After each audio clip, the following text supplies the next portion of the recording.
There are images that are timeless images for me, with my primary approach being through the journalistic frame or prism, if you will, or filter. Um, you go back and you think through, and I think this is appropriate exercise when I teach basic photography to young entry level journalists, whether they're coming young in age or young in experience to the craft.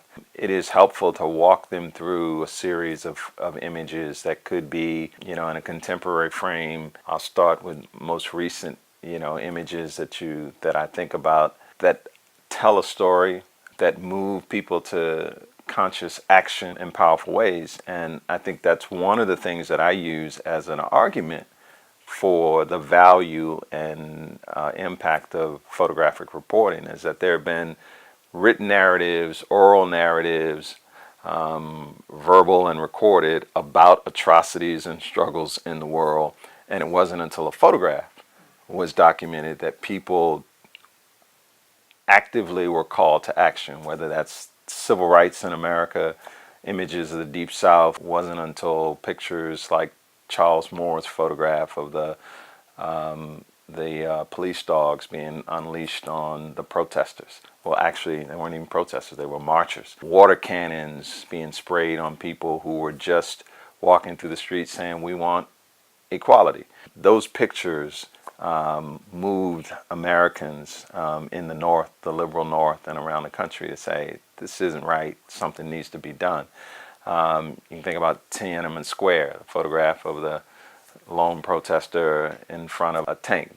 So you see those images. Those are those images that what I would say is seared in our mental photo albums.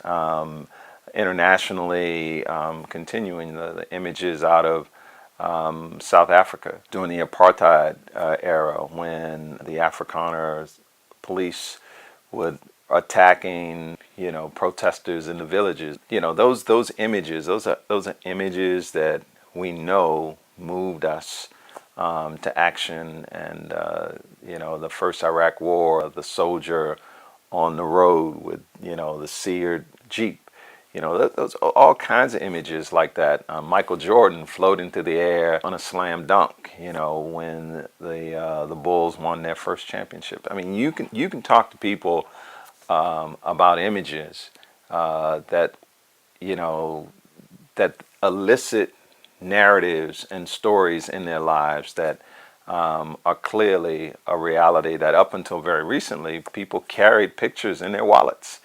Reminders of their families, their weddings, their baptisms, experiences that demonstrate concretely that photographs had valuable storytelling capacity, that not only triggered a broader story, but also embodied a portion of the story in and of their own manifestation.